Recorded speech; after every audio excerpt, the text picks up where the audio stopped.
the Diapsin Global Commodities Update, provided by Diapsin Commodities Management. Your direct line to the trading floor, the Trader Talk blog, only on CNBC.com. Weekdays, Karen Cho. Welcome to the call. Hong Kong preview. We are getting ready for the Hong Kong market to join the trading day. Energy call. Let's take a closer look at the oil market. China focus. Take a look at the market reaction. We're still in negative territory. The call to action. What's your top trade? Get the lowdown. What you need to be doing with your money. With Cho and Bernie Lowe. Welcome everybody to our new show, The Call. The Call. Weekdays at 9 a.m.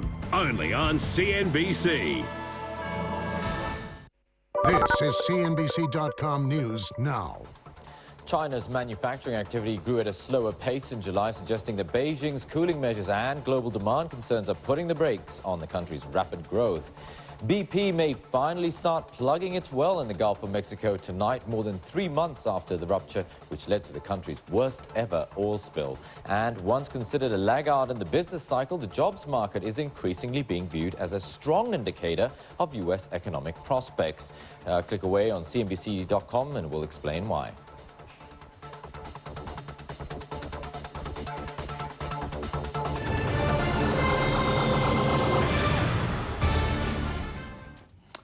What's that old saying? It's not what you say, it's how you say it. We've been trumpeting, a lot of media has been trumpeting, whoa, the manufacturing engine in China slowed to like a near year-and-a-half low. But note this, it came in as expected or even ahead of expectations, still expanding at 51.x, the PMI that is, from the China Federation of Logistics.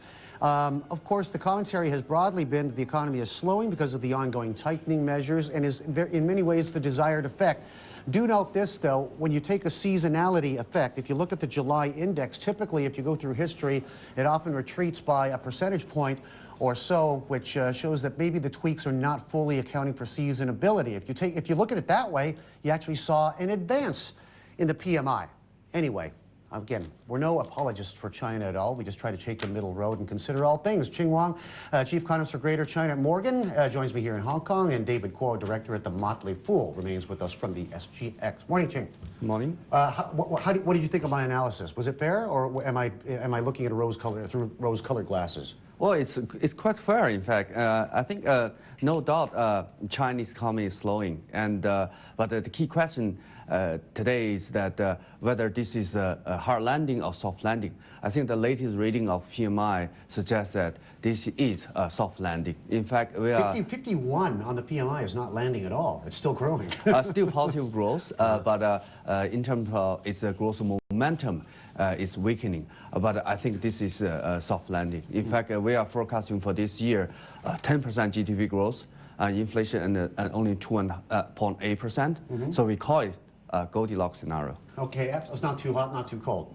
After a reading like this on the PMI, what is the next natural step? Is there a next natural policy step that China needs to take, or is this proof that they have a perfect formula in play right now? In fact, in terms of policy implication, I expect China now is putting policy on hold, but with a little bit easing bias.